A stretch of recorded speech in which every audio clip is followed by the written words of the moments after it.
안녕하세요. 여러분들은 기억하시는지 모르겠습니다. 한국이 과거에 저축률이 되게 높았던 국가라는 것을요. 그런데 지금은 그러지 못합니다. 우리의 부모 세대 때까지만 해도 결혼을 하면 단칸방에서 시작을 하고 아주 없는 상태에서 시작했습니다. 그리고 열심히 악착같이 일하고 버는 돈보다 저축을 버는 돈보다 지출을 적게 하고 더 열심히 일해서 저축을 해서 집을 살려는 그런 의식들이 많았습니다. 물론 그때는 지금보다 집값이 낮았고 일해서 월급이 오를 기회도 많고 지금보다 여건이 더 좋았다고 얘기할 수 있습니다. 그런데 과거를 되돌아보시면 10년 전, 20년 전, 30년 전, 그 이전을 되돌아보면 결코 그때라고 해서 뭐 지금보다 마냥 기회가 많고 마냥 좋기만 했던 건 아니라는 거죠. 지금보다 그때 과거에 더 장시간 일을 했고 더 부담과 압박이 더 크기도 했다라는 거죠.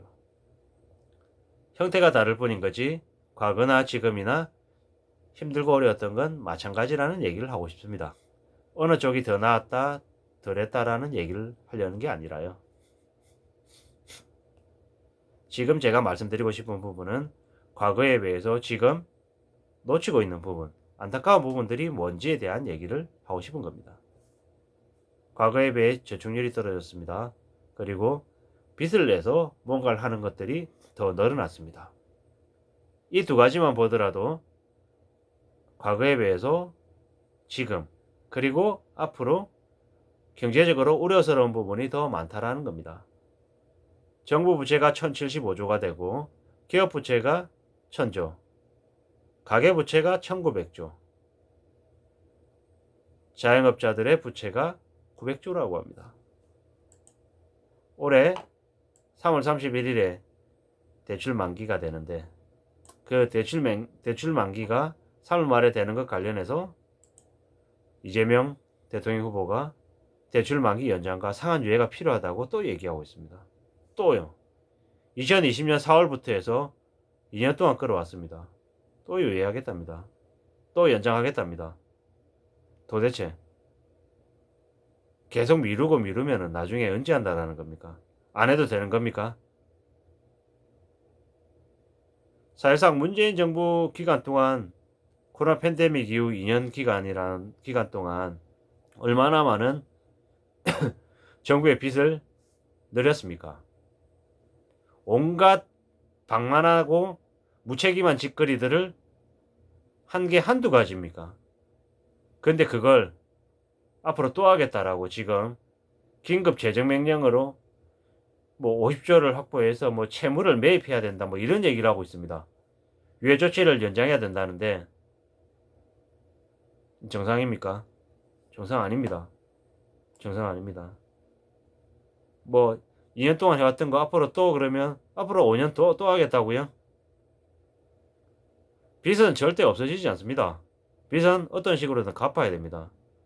누가 대신 갚아주든 자기가 알아서 갚든 어떻게 하든 그래야 된다는 거죠.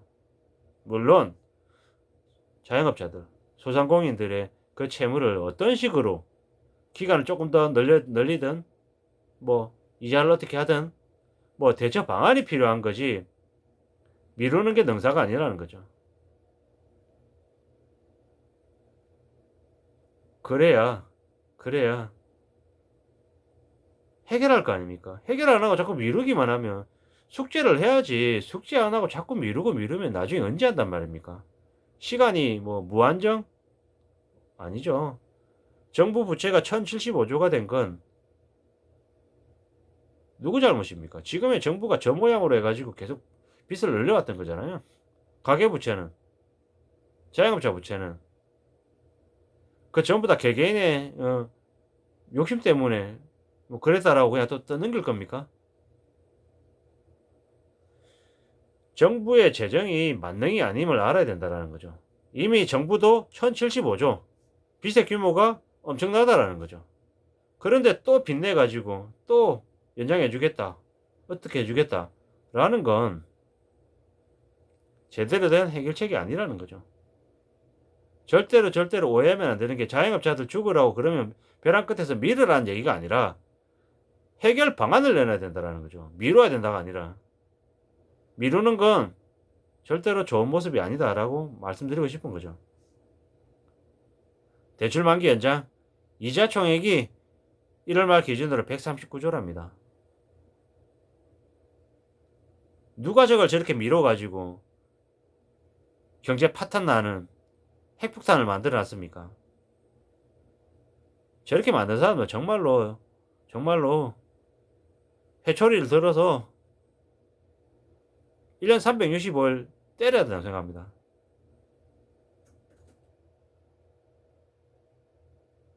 (6월) 말에서 (3월) 초에 연장 여부를 결정하겠다는데 경제부총리는요.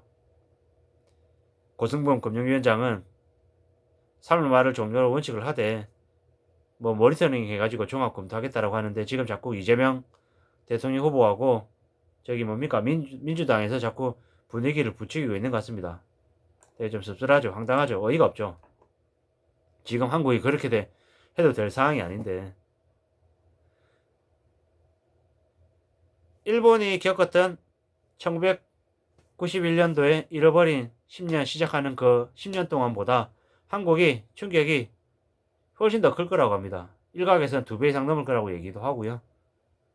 지금 현재 한국은 그 당시에 일본에 비해서 실업률도 2배, 노인빈곤율도 3배, 모든 상황들이 더 안 좋습니다. 가계부채가 터지면 극단으로 내몰릴 사람들이 한둘이 아닌 거죠. 이미 장기 침체가 시작됐습니다. 청년들의 자살률도 사상 최고이고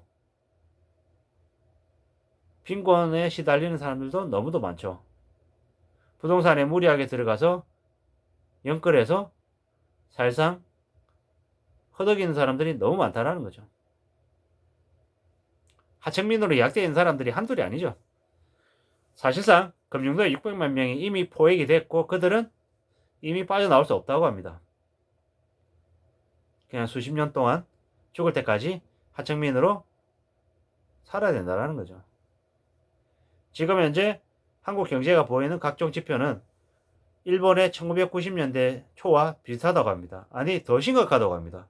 사람들의 삶은 더 피폐해졌고 더 엉망으로 되었습니다. 부동산 거품이, 주식 거품이 꺼지면 감당 못할 빚 때문에 난리가 날 사람들이 너무 많다고 합니다. 부동산 뺏기고 경매처분 당하고 그러고도 남은 빚을 감당 못해서 자살하는 사람이 속출하고 뛰어내리는 사람이 넘쳐날 거라고 합니다. 야반 도주하고 가족들 간의 불화가 심각해질 거라고 합니다. 어떻게 되겠습니까? 소비를 극도로 줄이고 굶어도 누구 하나 안타까워하거나 관심 가져주지 않을 거라는 거죠. 왜? 당장 내가 죽겠는데, 당장 내 가족이 굶어가지고 힘들어하는데 남의 신경을 쓸 겨를이 없다라는 거죠. 앞으로는 점점 더 숨죽이고 눈만 끔뻑끔뻑거리고 겨우 밥 먹는 것에 감사하며 사는 사람들이 늘어날 거라는 거죠. 아비규환 지옥이 펼쳐지는 거죠. 과거에도 일본도 1980년대 후반 모두가 부자된 것처럼 환상에 취해서 덜쩍이며 지냈었죠. 긴자거리가 호황으로 엄청난 흥청망청거리는 모습들이 심했죠. 택시는 따따블을 불러야 택시가 섰고 호황이 평생 지속될 것처럼 끝나지 않을 것처럼 누리고 여유 부리고 자신만만했던 거죠. 과시했던 거죠. 한국도 마찬가지죠. 한국도 지금 뭡니까? 부동산, 주식, 연끌 비투한 사람들은 자기가 부자라고 생각을 해요. 20억 부자래요. 40억 부자래요. 주식 투자해서 1억을 벌었대요. 부동산으로 아파트를 2채 매입했는데 시세 차익으로 벌써 5억을 남겼대요. 부럽죠. 대단해 보이죠. 근데 그 이면에 있는 빚에 대해서는 얘기하지 않습니다. 그 빚은 부동산 처분하면 다 정리할 수 있어. 괜찮아. 걱정할 거 하나도 없어. 이렇게 얘기하고 있습니다. 근데 정말 걱정 안 해도 될까요? 점점 더 힘들고 어려운 시기를 맞이하고 있는 것 같은데요. 무리하게 빌렸던 빚 때문에 짓눌려 가지고 힘들어하는 것 같은데 과연 괜찮은 거 맞을까요? 진짜 심각하고 힘든 시기가 이미 시작됐는데 그 무서운 일을 아직 못 느끼는 사람들이 있는 것 같습니다.